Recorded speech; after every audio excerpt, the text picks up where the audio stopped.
అందరికీ నమస్కారం. రాష్ట్రంలో తెలుగుదేశం ప్రభుత్వం అధికారంలోకి వచ్చిన తర్వాత రాజకీయాలు వేడెక్కే, ఇతర వ్యవహారాలు బాగా జోరు అందుకుంటున్నటువంటి నేపథ్యంలో సర్వేపల్లి నియోజకవర్గంలో మరింత జోరుగా వేగంగా ఈరోజు రాజకీయాలు జరుగుతున్నటువంటి సందర్భం. నిన్ననే చూసాం, సోమిరెడ్డి 20 సంవత్సరాల తర్వాత శాసనసభ్యుడి హోదాలో కృష్ణపట్నం పోర్టుకు వెళ్ళి కంటైనర్ టెర్మినల్ గురించి కొన్ని వ్యాఖ్యలు చేయడం జరిగింది. అంటే ఆయన ప్రతిపక్షంలో ఉన్నప్పుడే ఇక్కడ నుంచి కంటైనర్ టెర్మినల్ తరలిపోయిందని, దానికి నేను కారణమని రకరకాలైనటువంటి మాటలన్నీ కూడా ఆయన మాట్లాడడం జరిగింది.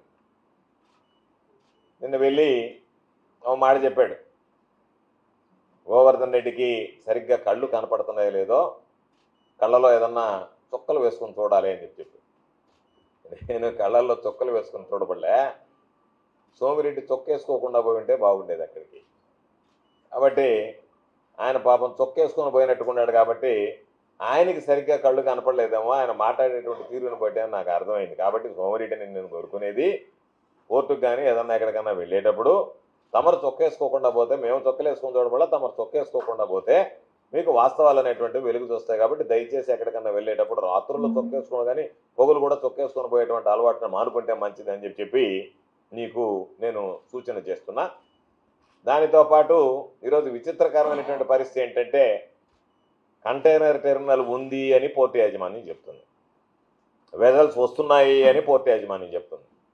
అధికారం ఉన్నా లేకపోయినా ఈ నియోజకవర్గానికి సంబంధించి జరిగేటువంటి కార్యక్రమాల మీద ఎక్కడన్నా ఏదన్నా ఇబ్బందికర పరిస్థితులు ఉంటాయనేటువంటిది దృష్టి ఉంటుంది. కాబట్టి దాని గురించి అప్పుడప్పుడు విచారణ చేస్తే వెజల్స్ వస్తున్నాయి, ప్రతి నెల పోతున్నాయని చెప్తున్నారు. ఈయన నేను వెళ్ళి ఊహించినటువంటి స్థాయిలో కంటైనర్ టెర్మినల్స్ రాలేదు అని అంటే, వాళ్ళు చెప్పేటువంటి మాట వ్యాపారం ఉంటే మేము కంటైనర్ టెర్మినల్ ఉండాయి, కంటైనర్ టెర్మినల్ మూసివేయలేదంటే ఈయనే కంటైనర్ టెర్మినల్ మూసివేస్తారని చెప్పి వాళ్ళ దగ్గరికి వెళ్ళి మీరు మూసివేస్తున్నారంటే అయ్యా మేము మూసివేయడం లేదు అని చెప్పినా ఆయన రకరకాలైనటువంటి మాటలు మాట్లాడతా ఏదో అక్రమ టోల్ గేట్లు పెట్టినారు అని చెప్పారు. నేను నీకు ఛాలెంజ్ విసురుతున్నా, నువ్వు ఈరోజు అధికారంలో ఉన్నావు, నేను అధికారంలో లేను. కాబట్టి నీకు ధైర్యం ఉంటే కృష్ణపట్నం కంటైనర్ టెర్మినల్ విషయంలో మేమేదన్నా పొరపాటు చేసినట్టుగానో, ఏదన్నా టోల్ గేట్లు పెట్టినట్టుగానో, ఆ టోల్ గేట్ ద్వారా సంపాదించినట్టుగానో నువ్వు రుజువు చేసేటువంటి దమ్ము ధైర్యం ఉంటే మాట్లాడు. లేదు అనుకుంటే అన్నీ మూసుకొని కూర్చో, అయ్యా నా వల్ల చేత కాలేదు, నేనేదో అప్పుడు వాగాను గమ్ము అయిపోయానని చెప్పి. కాబట్టి నువ్వు మాట్లాడగలిగితే ఆధారాలు ఈరోజు నీ చేతిలో ప్రభుత్వం ఉంది, తీసుకెళ్ళి విచారణ జరిపించు.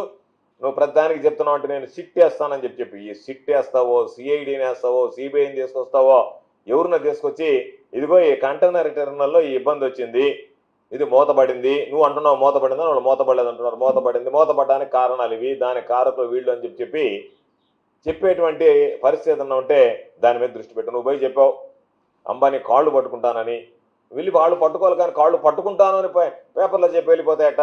దేనికి కాళ్ళు పట్టుకోవాలనుకున్నావో తెలియదు. ఎన్నికలకు ముందు ఒకసారి కాళ్ళు పట్టుకోవడానికి ప్రయత్నిస్తే వాళ్ళ కాళ్ళు అప్పచెప్పలేదు, మరలా రెండోసారి పోయినట్టుకున్నావు. కాబట్టి అంబానీ కాళ్ళు నీ కలెక్షన్ కోసం పట్టుకోవడానికి వెళ్ళావా, లేదా ప్రజల అవసరాలకు సంబంధించినటువంటి కంటైనర్ విషయంలో వెళ్ళావనేటువంటి దాని మీద స్పష్టత లేనటువంటి పరిస్థితి. కాబట్టి చందాల కోసం ఒకవేళ నువ్వు వెళ్ళి దాని కాళ్ళు పట్టుకున్నా నీ దందాలు పాపం లేఅవుట్లు వాళ్ళు ఈ సర్వేపల్లి నియోజకవర్గంలో అయ్యా నీ దందాలు ఆపు, నీ కాళ్ళు పట్టుకుంటామని చెప్పి నీ చుట్టూ తిరుగుతున్నారు. ఎంతమంది ఈరోజు నేను నిన్ను అడుగుతున్నా, ఎందుకంటే ఇవన్నీ మాట్లాడకూడదు, కొద్ది రోజులు సమయం ఇద్దాంలే అని అనుకున్నా. పాపం నువ్వు గమ్ముకుండేటువంటి వాడు కాదు కదా, కలిపెట్టి అడిగించుకునేవాడివి కదా, అందుకని తమరు కలిపెట్టారు కాబట్టి ఇవన్నీ చెప్పాల్సి వస్తుంది. నేను నిన్ను అడుగుతున్నా సూటిగా, నువ్వు ఈ మధ్య దేవాలయాలన్నీ తిరుగుతున్నావు, రోజు ఒక దేవాలయం తిరుగుతున్నావు, అదే దేవుడి మీద నీకు నమ్మకం ఉంటే, నువ్వు నిజంగా భక్తుడివే అయితే ఇదిగో ఈ నెల రోజుల లోపల నేను ₹1 అవినీతి సొమ్ము సంపాదించలేదు, తాకలేదు అని చెప్పి నువ్వు ప్రమాణం చేస్తావా? ఈ నెల రోజుల్లోనే ఎంతమంది లేఅవుట్లు, ఎంతమంది ఏజెంట్లు నియమించుకున్నావు? జెన్కోలో ఉండే యాష్ పాండ్ దగ్గర నుంచి, జెన్కోలో ఉండేటువంటి యాష్ పాండ్కి సంబంధించినటువంటి దగ్గర నుంచి నియమ నిబంధనలకు విరుద్ధంగా ఈరోజు వాటి అన్నిటినీ దోచుకుంటా ఎందుకంటే ఈరోజు నువ్వు నీ కొడుకు దోచుకుని వెళ్ళిపోవచ్చు, రేపు ఉండేటువంటి వాళ్ళు పదవి విరమణ కూడా చేయొచ్చు. అయినా ఏదన్నా విచారణ జరిగినప్పుడు వాళ్ళు దోషులుగా నిర్ధారింపబడి నీ వల్ల వాళ్ళు శిక్ష అనుభవించాల్సినటువంటి పరిస్థితులు వస్తాయి తప్ప ఒక్క నెల రోజుల లోపలనే నియోజకవర్గం మొత్తం అబ్బాయి నిట భరించాలబ్బా 5 ఏళ్ళు అని చెప్పి కోడే కోస్తుంది తమరు తీసుకున్నటువంటి తమరి ప్రగతి అభివృద్ధి. ఎందుకంటే నువ్వు అభివృద్ధికి సంబంధించినటువంటి ప్రణాళిక ఏమి లేదు, కానీ అవినీతికి సంబంధించి మాత్రం చక్కటి రోడ్డు మ్యాప్ ఒకటి తయారు చేసుకుని దాంట్లో బిజీగా కనపడుతున్నట్టుగా ఉన్నావు. కాబట్టి కుటుంబ సభ్యులందరూ ఓట్ల కోసం తిరిగారు, ఇప్పుడు కాసుల కోసం తిరుగుతున్నారు, ఏమి ఇబ్బంది ఏమి లేదు. కానీ నీ పని నువ్వు కానీ లేఅవుట్ల దగ్గరికి పోతుండవు, జనకోల యాష్మాండ మలుకొని ఉండవు, గ్రావెల్ బేరాలు సాగిస్తుండవు. ఎవడన్నా కాంట్రాక్టర్కి పాపం వర్క్ ఏదన్నా వస్తే వాడిని పిలిచి లేదు నువ్వు చేయడానికి లేదు నాకే ఇవ్వాలి, ఆ వర్క్ నేనే చేసుకోవాలని చెప్పుండవు. ఆ పనులన్నీ కానీ ఇబ్బంది ఏమి లేదు. ఇది నియోజకవర్గంలో ఉండేటువంటి నీకు కాదు, నీ చుట్టూ ఉండేటువంటి నాయకులందరికీ కూడా తెలిసినటువంటి విషయం. లేఅవుట్ల మీదకు నువ్వు మనుషులను పంపించి వాళ్ళని దబాయించి రిజిస్ట్రార్లకు ఫోన్ చేసి రిజిస్ట్రేషన్లు ఆపించి వాళ్ళ దగ్గర తమరు దండుతున్నారు లేదా అనేటువంటిది. కాకపోతే నీ పని నువ్వు కానియకుండా మమ్మల్ని అందరిని గురించి మాట్లాడుతున్నావు కాబట్టి మాట్లాడేటువంటి నీ బ్రతుకు మమ్మల్ని గురించి మాట్లాడేటువంటి హక్కు ఎక్కడ ఉంది అనేటువంటిది ఈరోజు మేము నిన్ను అడిగేటువంటి పరిస్థితి. కాబట్టి ఈరోజు మరలా చెప్తున్నాం, ఈ మధ్యనే వెళ్ళాడో దగ్గరికి వెళ్ళి వైఎస్ఆర్ కాంగ్రెస్ పార్టీ నాయకులు రోడ్లు ఆక్రమిస్తున్నారు అది ఇది అన్నావు. ఈరోజు నువ్వు చేసేటువంటి పనులు, మీరు చేసేటువంటి దౌర్జన్యాలు నేను మరలా చెప్తున్నా, ఈరోజు ఆన్ రికార్డ్ చెప్తున్నా, రాజకీయాలు అనేటువంటివి ఎప్పుడూ ఒకటే విధంగా ఉండవు. అధికార మార్పిడి అనేటువంటిది ప్రజలు ఎప్పుడు అనుకుంటే అప్పుడు మారుతుంది. కాబట్టి అధికారం శాశ్వతం అని చెప్పి నువ్వేమన్నా విర్రవీగుతున్నావేమో. ఈరోజు కొన్ని సంఘటనలు జరుగుతున్నాయి, వీటిని కూడా గతంలో చంద్రబాబు నాయుడు 151 సీట్లు వైఎస్ఆర్ కాంగ్రెస్ పార్టీకి వస్తే 23 సీట్లు వచ్చాయి చంద్రబాబు. ఈరోజు మాకు 11 సీట్లు వచ్చి ఉండొచ్చు, కానీ ఆ మార్పిడి అనేటువంటిది 5 సంవత్సరాల తర్వాత జరిగింది. రేపు 2029లో ఏం జరగద్దో తెలియదు. నేను ఈరోజు చెప్తున్నా, మీరు ఎక్కడన్నా కూలగొట్టినటువంటి మా విగ్రహాలు కానీ, మీరు శిలాఫలకాలను ఏదన్నా ధ్వంసం చేసిన దగ్గర కానీ, లేదా ఎవరన్నా ఆస్తులకు సంబంధించి మీరు వైఎస్ఆర్ కాంగ్రెస్ పార్టీకి సంబంధించినటువంటి ఆస్తులను ధ్వంసం చేసినటువంటి కేసుల్లో కానీ మరలా ఏ వ్యక్తులైతే ఈరోజు వాటిని కూల్చివేతకు కారకులయ్యారో ఆ వ్యక్తులే మరలా తిరిగి నిర్మించేటువంటి రోజు వస్తుందనేటువంటి విషయాన్ని గుర్తుంచుకోండి. ఏ వ్యక్తుల ద్వారా అయితే ఈరోజు మేము వీటిని కూల్చామని విర్రవేగుతున్నారో, ఎవరైతే మేము కూల్చేసామని సంకలు గుద్దుకుంటున్నారో అదే వ్యక్తులు మరలా తిరిగి వాటిని మీరే పునర్నిర్మించాల్సినటువంటి రోజు వస్తుందనేటువంటి విషయాన్ని ఒక్కసారి గుర్తుంచుకోండి అని చెప్పి ఈ సందర్భంగా హెచ్చరిస్తున్నా. అందుకని ఖచ్చితంగా ఈరోజు రాజకీయాల్లో ఉంటే అధికారం ఉంటే రాజకీయాలు ఉండడం, లేకపోతే వచ్చిన వాళ్ళ దాన్ని తరివేయడం కాకుండా ఉన్నా లేకపోయినా సర్వేపల్లి నియోజకవర్గానికి సంబంధించి కానీ నెల్లూరు జిల్లాకు సంబంధించి కానీ వాచ్మ్యాన్ డ్యూటీ చేస్తాం. ఎవరికి ఏ అవసరం వచ్చినా సరే అందుబాటులో ఉంటాం, ఎవరికి ఏ కష్టం వచ్చినా ఎదుర్కొంటాం, ఎవరికి ఏ కష్టకాలం వచ్చినా సరే అండగా నిలుస్తాం.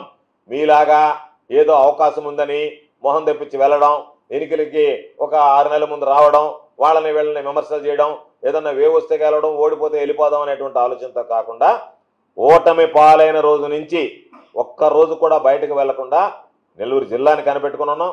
ఎవరన్నా జిల్లా వ్యాప్తంగా ఏదైనా సమస్యలతో వచ్చినా తోటి ఈరోజు మొన్నటిదాకా శాసనసభ్యులుగా ఉండి ఓటమి పాలైనటువంటి శాసనసభ్యులు అందరితో కూడా కలిసి మాట్లాడుతున్నాం.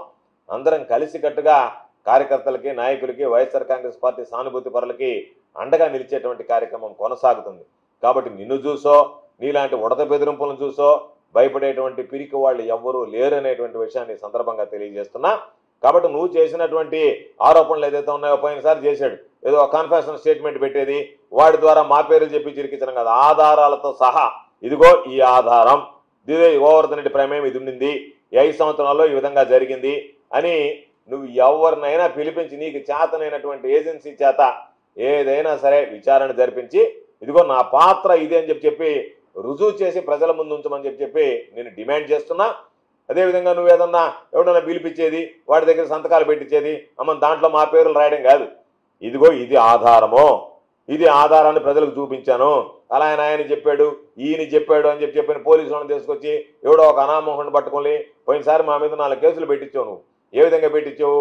ఎవడో ఒకటి లెక్కరోని తీసుకెళ్ళి వాడి చేత తెలగాయతల మీద సంతకాలు పెట్టించి ఆయన మీద మా అందరి పేర్లు రాసి కోర్టులో మామూలుగా మెమో వేసి వాడు నేర ఒప్పందాల పత్రం అని చెప్పి కన్ఫెషన్ స్టేట్మెంట్ ఒకటి ఫైల్ చేసావు. ఈ రోజు కూడా ఆ కేసులు తేలలేదంటే కారణం ఏంటంటే మా పాత్ర ఏమీ నేరుగా లేదు కాబట్టి మరలా చెప్తున్నాం. ఈరోజు కంటైనర్ టెర్మినల్ గురించి మాట్లాడుతున్నావు. కంటైనర్ టెర్మినల్ మా వల్ల ఇబ్బంది పడింది అంటున్నావు. నువ్వు దాని మీద పూర్తి స్థాయి విచారణ జరిపి ప్రజల ముందు ఇదిగో వీళ్ళు తీసుకున్నటువంటి నిర్ణయాల వల్ల కంటైనర్ టెర్మినల్ ఇబ్బంది పడిందని చెప్పి రుజువు చేయమని చెప్పి నేను నిన్ను డిమాండ్ చేస్తాను.